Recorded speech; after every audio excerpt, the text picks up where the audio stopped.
नमस्कार, मी प्राध्यापक डॉक्टर विश्वनाथ महाजन सर्वांचं स्वागत करतो। आज मी आपल्या समोर भारतीय ज्ञान परंपरा म्हणजेच इंडियन नॉलेज सिस्टीम IKS या विषयावरती माझं मत मांडणार आहे। भारतीय ज्ञान परंपराची संकल्पना जर बघितली, भारत हा जगातील सर्वात प्राचीन आणि संस्कृती प्रधान देश आहे। हजारो वर्षापूर्वी येथे जीवन, निसर्ग, कला, विज्ञान, समाजव्यवस्था याविषयी सखोल अभ्यास केला गेलेला आहे। हे सर्व ज्ञान जे जमा केलेलं आहे किंवा मिळवलेलं आहे, हे ज्ञान अनुभव, परंपरा, मूल्य आणि शास्त्र मिळून तयार झालेली व्यवस्थापन पद्धती म्हणजेच भारतीय ज्ञान परंपरा होय। याचा अर्थ फक्त शास्त्र किंवा तत्वज्ञान एवढाच नाही, तर जीवनात जगण्याची एक समृद्ध कला आणि पद्धती असं म्हणता येईल। आता भारतीय ज्ञान परंपरेचे मुख्य क्षेत्र कोणते? भारतीय ज्ञान परंपरेचे अनेक क्षेत्र आहेत। त्यातील एक पहिलं म्हणजे गणित, मॅथमॅटिक्स। भारतानं जगाला शून्याचा शोध आणि दशवान पद्धती दिलेली आहे। यामध्ये प्रामुख्याने जर विचार केला, आर्यभट्ट, भास्कराचार्य यासारख्या विद्वानांनी गणित व खगोलशास्त्राला नवे आयाम दिलेले आहेत। बीजगणित, त्रिकोणमिती यामुळे तर भारतीय विद्वानांना यामुळे प्रसिद्धी मिळाली आहे। दुसरा विचार केला तर वैद्यकशास्त्र, मेडिकल यामध्ये आयुर्वेद ही जगातील सर्वात जुनी वैद्यकीय पद्धती आहे। आयुर्वेदाचा विचार केला तर भारतीय परंपरेला एक चांगल्यापैकी आपण म्हणता येईल की त्या ठिकाणी चांगलं परंपरा लाभलेली आहे। आयुर्वेदामध्ये चरक संहिता आणि सुश्रुत संहिता ही ग्रंथ आजही वैद्यकीय दृष्ट्या महत्त्वाची आहे। सुश्रुत यांना तर शल्यचिकित्सेचे जनक सुद्धा म्हटलं जातं। त्यामुळे आयुर्वेदिकामध्ये आजही आपण जर विचार केला तर वैद्यकीय शास्त्रामध्ये मागेच काही वर्षापूर्वी कोरोना हा आजार गेला, तर सर्वात जास्त आयुर्वेदामुळे त्याचा फायदा झाला। आयुर्वेदामुळे माणसाची रोगप्रतिकार शक्ती म्हणजे इम्युनिटी पॉवर वाढली आणि त्यावेळेस कोरोना कालखंडामध्ये आयुर्वेदाला पुन्हा महत्त्व प्राप्त झालेलं होतं।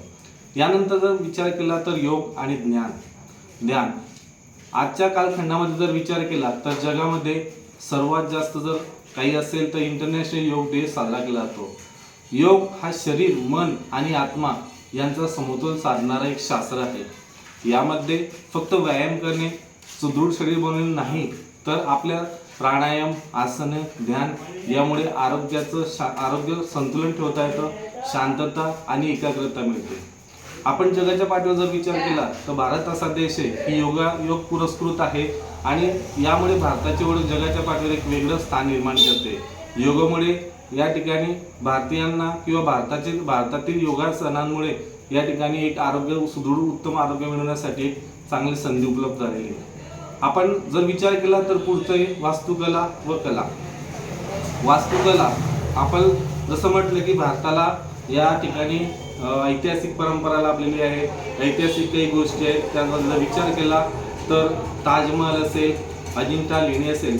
आपण जळगाव जिल्ह्यात राहतो आणि जळगावच्या आपल्या सीमेवरती संभाजीनगर या जिल्ह्यामध्ये अजिंठा आणि वेरूळ या 2 लेण्या आहेत। या ऐतिहासिक घटनेचा वारसा आहे। या ठिकाणी या लेण्यांची कलाकृती आपली परंपरा, आपली संस्कृती, आपले विचार या लेण्यांमधून आपल्याला सांगत असतात। आणि जर विचार केला तर आजच्या काळामध्ये मंदिरं जर बांधत असतील तर त्यामध्ये विज्ञान, गणित आणि ध्वनिशास्त्र याचा अभ्यास केलेला असतो आणि त्यानुसार त्या मंदिरांची निर्मिती केली जात असते। यानंतर पाचवा आहे साहित्य व तत्वज्ञान। यामध्ये जर बघितलं आपण तर पुरातन काळामध्ये वेद, उपनिषद, रामायण, महाभारत, भगवद्गीता ही आपली महान ग्रंथ परंपरा आहे।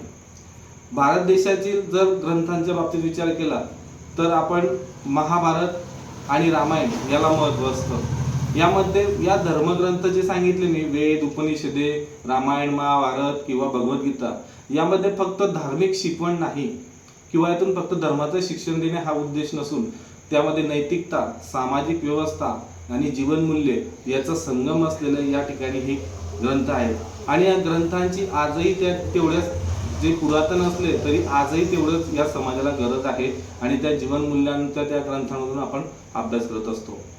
यानंतर बघितलं तर कृषी आणि पर्यावरण। भारत हा कृषीप्रधान देश म्हटला जातो. भारतातील 70% लोक शेती करतात.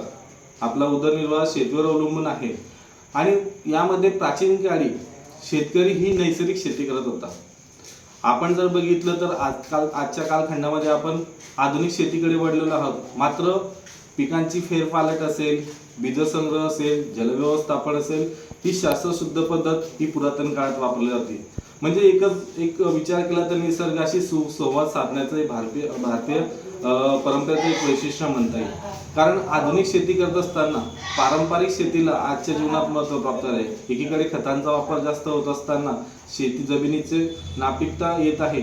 मात्र पारंपरिक शेती आणि त्यामध्ये नैसर्गिक शेती जर केली तर त्या ठिकाणी आरोग्यासाठी पण आपल्याला चांगलं आहे आणि पर्यावरणासाठी सुद्धा चांगलं आहे.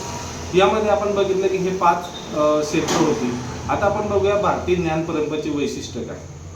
एक म्हणजे ही परंपरा संपूर्ण मानवजातीसाठी आहे, केवळ भारतासाठी नाही. जर विचार केला भारतीय ज्ञान परंपरा ही पुरातन असल्यामुळे आपण फक्त भारतापुरते मर्यादित न ठेवता भारतातील जे सांस्कृतिक वारसा आहे, जे ऐतिहासिक गोष्टी आहेत, याची जाणीव जगाला होणं गरजेचं आहे. म्हणून ही परंपरा फक्त भारतापुरते मर्यादित नसून ही जगाच्या पाठीवर आज एक चांगली ठरत आहे.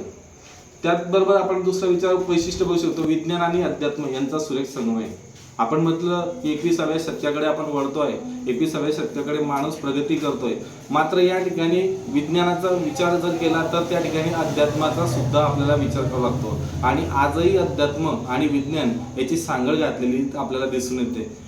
त्यानंतर आहे भूतकाळातील फक्त गोष्टी मर्यादित न राहता आजच्या काळात सुद्धा, म्हणजे आपण जर परंपरेचा किंवा इतिहासाचा विचार केला तर त्या गोष्टी फक्त आठवून चालत नाही, तर त्या ठिकाणी आपल्याला आजच्या काळामध्ये कशा प्रकारे ते उपयुक्त आहे आणि ते उपयुक्त कशा प्रकारे येणाऱ्या पिढीला ज्ञान संक्रमित करण्यासाठी कशा पद्धतीने उपयोगी होतं यासाठी सुद्धा महत्त्व आहे. या सर्व गोष्टींचा विचार केला तर आपल्याला यातून सत्य, अहिंसा, करुणा, समता, निसर्गप्रेम यासारखी मूल्ये आपल्याला शिकायला मिळतात. म्हणूनच या ठिकाणी आपण म्हणतात तर भारतीय ज्ञान परंपरेची ही वैशिष्ट्ये या ठिकाणी सांगितली जातात. यानंतर आपण बघूया आधुनिक काळात त्याचं महत्त्व काय.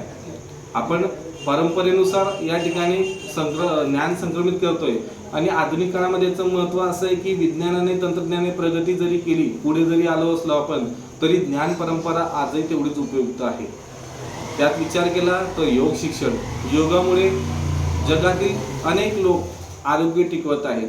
उत्तम आरोग्यासाठी योग, प्राणायाम आणि व्यायाम, सुदृढ शरीर ठेवण्यासाठी योग किती महत्त्वाचं आहे हे आजही आधुनिक काळामध्ये भारतीय ज्ञान परंपरेतून आपल्याला योगाच्या माध्यमातून दिसून येत असतं. आयुर्वेद असं आहे की त्यामध्ये रसायनयुक्त जे काही उपचार असतील ते रसायनमुक्त जे उपचार असतील ते आपल्याला करता येतात. म्हणजे आयुर्वेदाच्या माध्यमातून आपण जे काही रसायन वापरून आपण औषधी निर्मिती असेल किंवा काही उपचार करत असतील ते न करता आयुर्वेदाच्या माध्यमातून रसायनमुक्त आणि विविध आपल्याकडे जे वनस्पती आहेत त्यांचा वापर करून त्या ठिकाणी औषधी निर्मिती करू शकतो. आजही भारतामध्ये अनेक प्रकारच्या प्रजाती आहेत की त्या औषधी वनस्पती आहेत आणि त्यामध्ये आयुर्वेदाला त्यामुळे महत्त्व प्राप्त झालेलं आहे. त्यानंतर भारतीय गणितामुळे संगणक विज्ञान अधिक सोपं झालेलं आहे. आपण शून्याचा शोध भारताने लावलेला आहे. आपण विज्ञानात पुढे जातो आहे, विज्ञानाची प्रगती होत आहे आणि विज्ञानासाठी गणितामुळे विज्ञान अधिक सोपं झालेलं आहे. आपण संगणकामध्ये गणितीय क्रिया करत आहोत तर संगणकाचा वापर करताना गणिताचा वापर होतोय, हे भारतीय परंपरेची देणच आहे. त्यानंतर पर्यावरण, आजच्या कालखंडामध्ये जर विचार केला तर पर्यावरण हे खूपच महत्त्वपूर्ण आहे. कारण ग्लोबल वॉर्मिंगमुळे पृथ्वीचा नाश होतोय आणि या ठिकाणी पर्यावरणाचं रक्षण आणि संरक्षण करणं आपली जबाबदारी आहे. हे संकट सोडवण्यासाठी पारंपरिक शेती, भारतीय शेती पद्धती इतर देशांना प्रेरणादायी ठरत आहे आणि त्यामुळे त्या ठिकाणी आपला विकास होतोय आणि शेतीमुळे त्या ठिकाणी पर्यावरण रक्षण होतोय, पर्यावरणाचं संकट दूर होतोय. उदाहरण द्यायचं म्हटलं तर मगाशीच सांगितलं की जे पारंपरिक शेती आहे आणि आधुनिक शेतीमध्ये फरक असा आहे की त्या ठिकाणी जे काही आपण नैसर्गिक शेती करतो त्या ठिकाणी खतांचा, इतर रसायनांचा वापर कमी होतो आणि त्या ठिकाणी आपण उत्पादन जरी जास्त नाही घेऊ शकलो तरी आरोग्याला आवश्यक असलेलं आपल्याला अन्न, पोषक द्रव्य, अन्न आपल्याला त्या ठिकाणी शेतीतून चांगल्या प्रकारे मिळत असतं. मग आता हे आपण बघितलं की या ठिकाणी आधुनिक काळाचं महत्त्व आहे. मग आपल्या काही जबाबदाऱ्या आहेत. या ठिकाणी आपण विद्यार्थी म्हणून या परंपरेचा अभ्यास जर केला किंवा आपण एक शिक्षक म्हणून जर अभ्यास केला तर आपले महान वैज्ञानिक, ऋषी, तत्वज्ञ यांचे आपण जाणून घ्यायला हवं पाहिजे. हे ज्ञान जे आपलं ज्ञान आहे ते आधुनिक विज्ञानाशी जोडलं गेलं पाहिजे आणि त्यामध्ये नवनवीन संशोधन होणं गरजेचे आहे. म्हणून त्या ठिकाणी सर्वात महत्त्वाचं म्हणजे या परंपरेतील मूल्य आपल्या जीवनात जगायला आपण हवी. म्हणून आपण जास्तीत जास्त भारतीय ज्ञान परंपरा जे पुरातन आहे, ऐतिहासिक वास्तू वारसा आहे, तो जतन करून त्याचं संवर्धन आणि जतन करून संक्रमण करणं आपलं काम आहे. येणाऱ्या पिढीसाठी हे अतिशय महत्त्वपूर्ण ठरणार आहे. धन्यवाद.